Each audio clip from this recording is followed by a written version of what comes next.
This is the way I feel.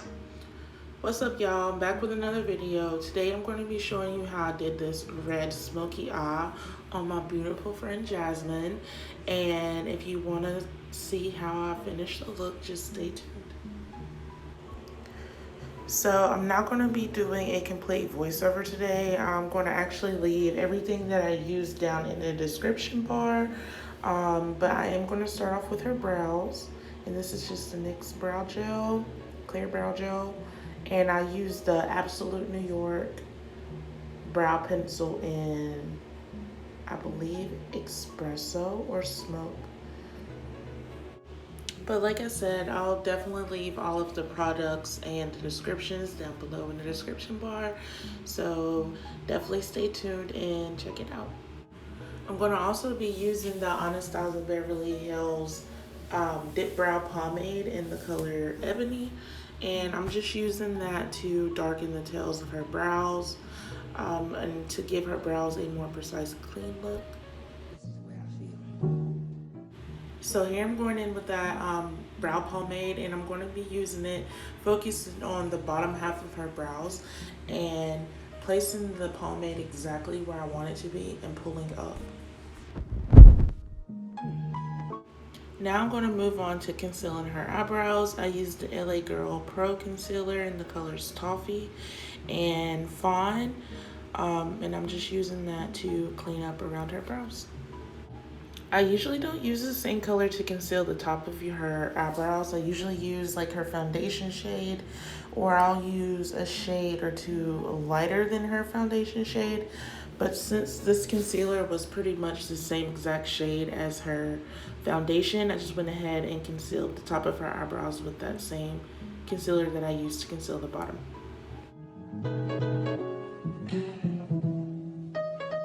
This is the way I feel. So here I'm just showing you what her eyebrows look like once I finish applying the concealer. I'm going to be taking a concealer brush and blending it out on the top and bottom of her eyebrows. I'm going to be bringing that bottom concealer down onto her lid, and I'm also going to be using that as a base for her eyeshadow. If you guys are interested in me doing a brush video, definitely leave a comment down below, and I would love to do that for you because I get so many questions asked about what brushes should I be using for, you know, this step in my makeup application. That is the most common question I get asked all the time. So leave a comment down below, and that is a video that I would look forward to doing for you guys.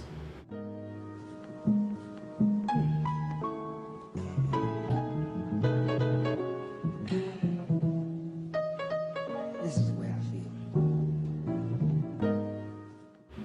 In this clip, you're going to see me going back in with that concealer, getting a little bit closer to her eyebrow and cleaning it up a little bit. You'll also see me going back in with that Anastasia Beverly Hills Dip Brow, and I'm just cleaning up the tails of her brow from where I blended out her concealer too far, and it kind of shortened them, and I'm just going to elongate them again.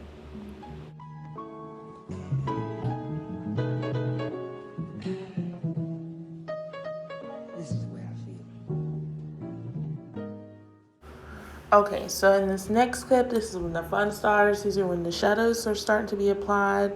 I did use the Morphe James Charles palette. I use this palette pretty much all the time because there's so many varieties of colors in it. And this client, she wanted to do a look that was matched the red in her shirt and her shoes. So I did use that palette, and I actually must say on its own, I have no problem with this palette. I have seen mixed reviews on it, but if you know how to blend, these shadows work perfectly.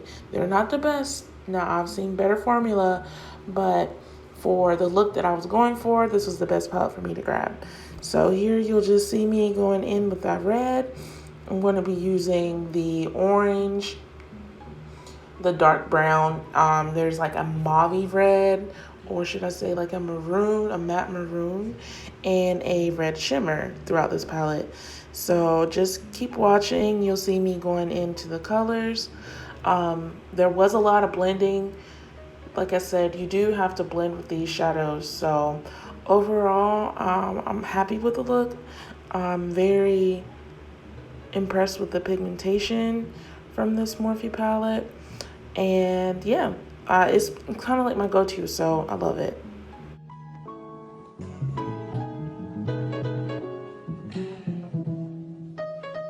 This is where I feel. And just to add a disclaimer, I'm not a professional. I am a freelance makeup artist. I have learned how to do my makeup over the years of doing makeup. And these are clients that pretty much devoted their time to me, and I do their makeup for my benefit, and I do it for their benefit as well, because my reasoning for wanting to get into makeup is because I think makeup makes people feel pretty. It makes me feel beautiful. So yes, I'm not a professional. I'm not perfect. And like always, there's always room for improvement, but I am pretty happy at where I am at right now. So thank you guys for coming and watching my videos, because, you know, it's hard trying to be a freelance makeup artist and trying to get people to believe in you. But once, you know, you start seeing the quality of work that you're producing, and then you're putting that on social media, and people are finally starting to see that, you know, this is something that you're wanting to take serious. And I feel like now's, you know, my time to shine. So thank you guys so much for the ones so who are sorry about this supporting me. video being so And long. thank you guys also for the ones who are not Bear supporting with me. me. I'm still because learning you're how making to me wanna edit. get I'm still learning camera angles and what looks best. I'm also still learning how to cut and clip my videos. So definitely stay with me through my trials and errors. I look forward to learning how to do this and making my videos a little bit shorter, with better quality. And I can't wait to see, you know, where my channel goes from here, because it's only up from here. So now we're going to be getting into the eyeliner. This is probably the hardest part for me, learning how to do eyeliner on someone else. It's easy to do your eyeliner on yourself, but once you start doing makeup and you're having to apply these wing liners to clients, it's not as easy. So like I said, I do very much so appreciate all my models that are taking the time out of their days for me to do my makeup on them, because practice makes perfect.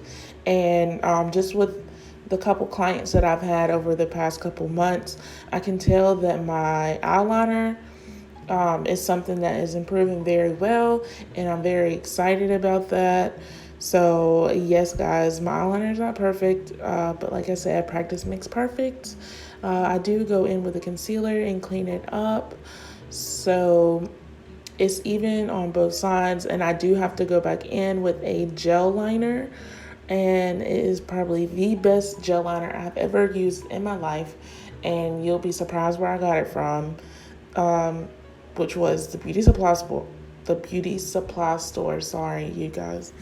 And I find some of the best, you know, like little essential makeups at the beauty supply store. So y'all do not sleep on the beauty supply store.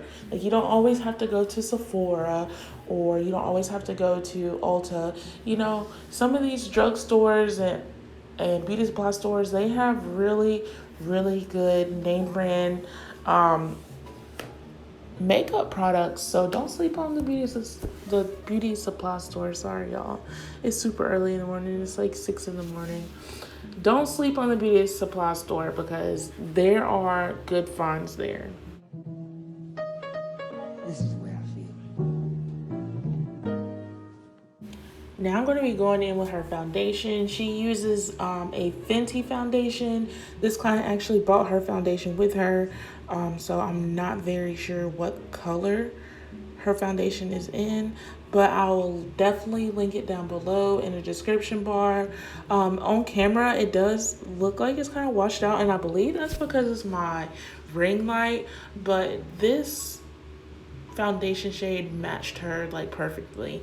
And you can also see where I was talking about earlier about the concealer that I used to conceal her eyebrows was literally the same shade as her foundation. So that is why I just went on ahead and concealed the top of her brows with it. Now, like I said, I know this foundation, it looks like it's way too light for her, but I promise you guys it's not. And let's get into these lashes though. These lashes look so good on her. Even with her, she has smaller eyes, but y'all, these lashes were so pretty on her. It just brought the whole eye look together. And she actually loved them. Most of my clients, you know, they're intimidated whenever I pull out the mink lashes. And, you know, I'm just like, you know, just try it. And then after the whole look comes together, they're like, oh my gosh, you know, these lashes are so beautiful. And I'm like, I know. So you guys, here I'm going in with that gel liner. This gel liner is so bomb.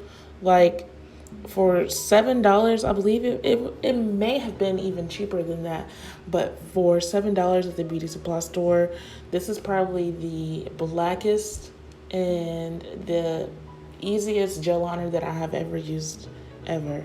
Like, it's just a bomb ass gel liner. Excuse my French, but for $7, it's better than the NYX gel liner. It dries out way too fast.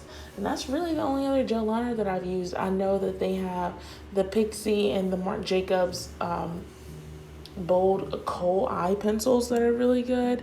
But that gel liner is so bomb. So here I'm going back in with that concealer and I'm going to conceal underneath her eyes.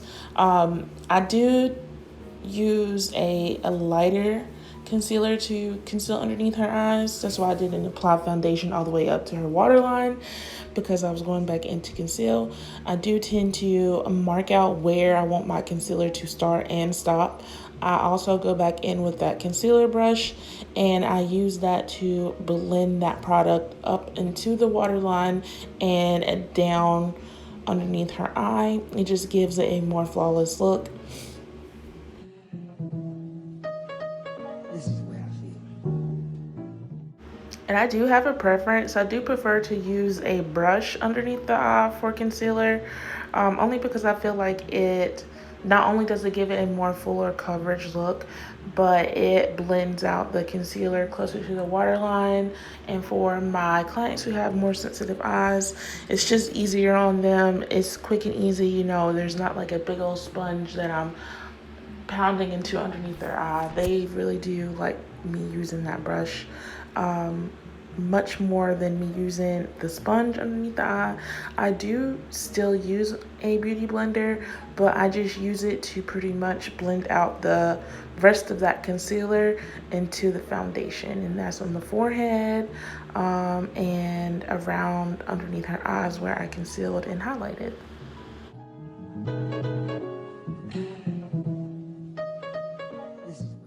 Here you'll see me going in with a smaller concealer brush. I really do like using this smaller brush in the inner corners of the eye and around the nose, just because it allows me to get into those crevices and gives me a more of a precise feeling whenever I'm blending out the concealer, because you don't want it to look too cakey, especially around the nose and around the mouth. So the beauty blender that you see me using here is dry. I do tend to like using a dry beauty blender more because I feel like it doesn't blend out the product as much.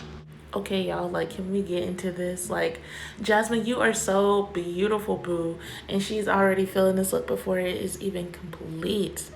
So, yes, boo, thank you so much for coming, because you are beautiful. Hair flip. And unfortunately, guys, my phone died, so that was all the footage that I have. But I am going to insert some videos and some pictures of the finished look, because she looks so bomb and she was feeling herself so much. Like, her confidence level was on 1,000. So thank you guys so much for tuning in and watching. And don't forget to like, comment, and subscribe. And I love you guys, and I'll see you guys later. Thank you. Too. And that's why every time you see me, I got some new shoes. Mwah. Look, bitch, I'm a star, I got these niggas wishing. He say he hungry, this pussy the kitchen. Yeah, that's my dog, he gon' sit down and listen. Call him a trick and he don't get a holler. Bitch, I'm a star, I got these niggas wishing. He say he hungry, this pussy the kitchen. Yeah, that's my dog, he gon' sit down and listen. Call him a